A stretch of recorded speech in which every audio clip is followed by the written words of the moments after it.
الحمد لله وكفى والسلام على عباده الذين اصطفى أما بعد فأعوذ بالله من الشيطان الرجيم بسم الله الرحمن الرحيم ألف لام ميم ذلك الكتاب لا ريب فيه هدى للمتقين الذين يؤمنون بالغيب ويقيمون الصلاة ومما رزقناهم ينفقون سبحان ربك رب العزة عما يصفون وسلام على المرسلين والحمد لله رب العالمين اللهم صل على سيدنا محمد وعلى آل سيدنا محمد وبارك وسلم اللهم صل على سيدنا محمد وعلى آل سيدنا محمد وبارك وسلم اللهم صل على سيدنا محمد وعلى آل سيدنا محمد وبارك وسلم. جلال کا کلام ہے جو ہمارے پاس موجود ہے.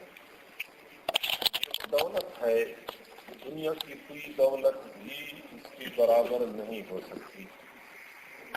مسلم شریف کی روایت ہے، حضور علیہ الصلوۃ والسلام نے ایک مرتبہ صحابہ کرام کو ارشاد فرمایا کہ آپ میں سے کوئی بندہ صبح صبح بطحان یا عقیق کے بازار میں چلا جائے، وہاں سے 2 انتہائی قیمتی اونٹنیاں بغیر ظلم کے، بغیر قطع رحمی کے وہاں سے حاصل کر کے لے آئے تو کون یہ پسند کرتا ہے؟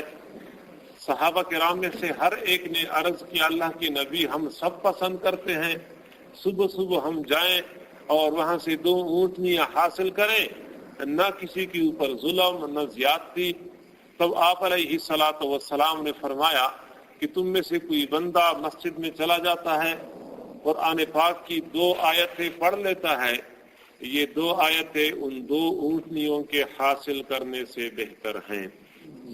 کوئی بندہ 3 آیتیں سیکھ لیتا ہے، پڑھ لیتا ہے، تو یہ 3 آیتوں کا سیکھنا اور پڑھنا 3 اونٹنیوں کے حاصل کرنے سے بہتر ہے. کوئی بندہ 4 آیتیں پڑھ لیتا ہے یا سیکھ لیتا ہے، یہ 4 آیتوں کا پڑھنا اور سیکھنا یہ 4 اونٹنیوں کے حاصل کرنے سے بہتر ہے. دنیا کی کوئی دولت یہ اس دولت کی ہمسری اور برابری نہیں کر سکتی. ہمارے پاس اس وقت جو قرآن عظیم الشان موجود ہے، چند ورقوں کے اوپر اور ایک جلد کے اوپر مشتمل ہے.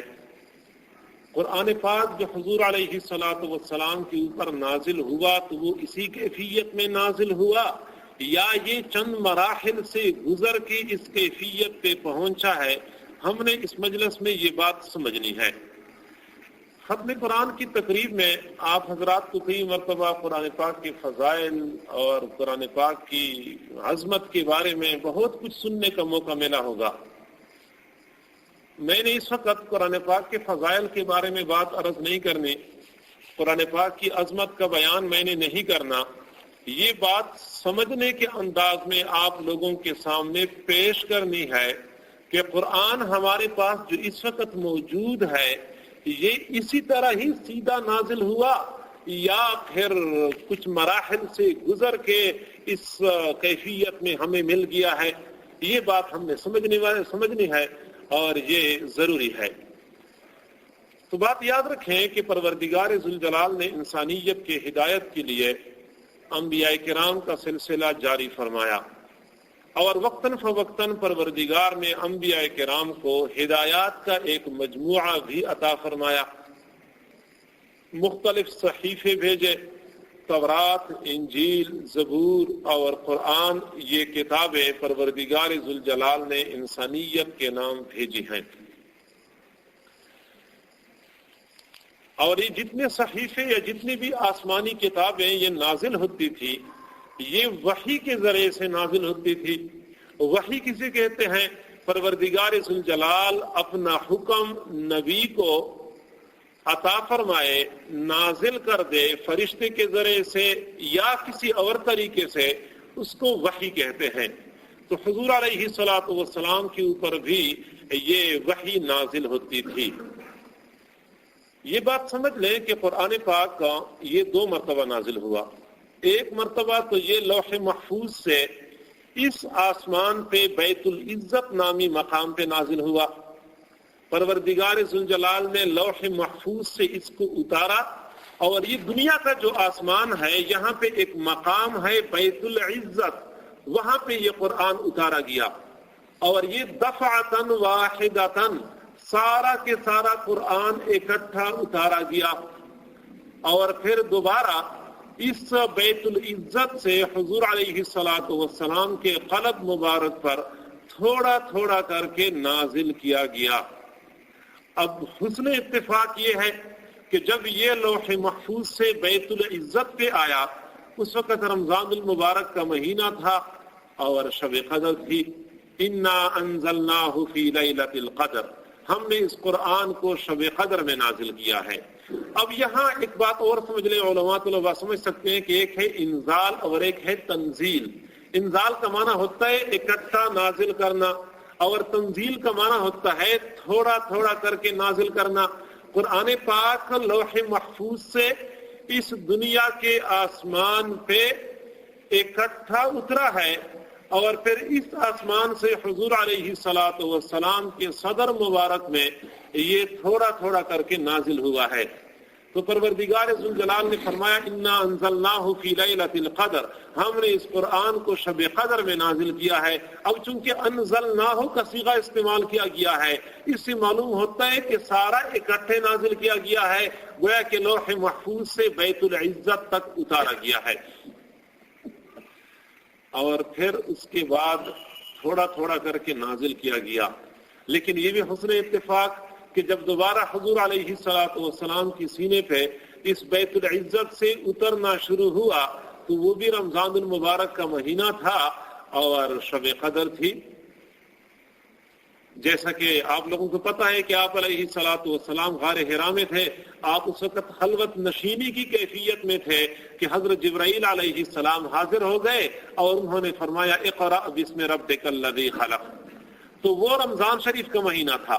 اور اگلا اتفاق یہ سمجھ لیں کہ لوح محفوظ سے بیت العزت پہ قرآن آیا، یا بیت العزت سے حضور علیہ الصلوۃ والسلام کے سینے میں قرآن آیا، یہ دونوں راتیں یہ شب قدر کی تھی، اور جنگ بدر جو لڑی گئی تھی وہ بھی اسی دن کو لڑی گئی تھی۔ یہ وہی حسن اتفاق ہے۔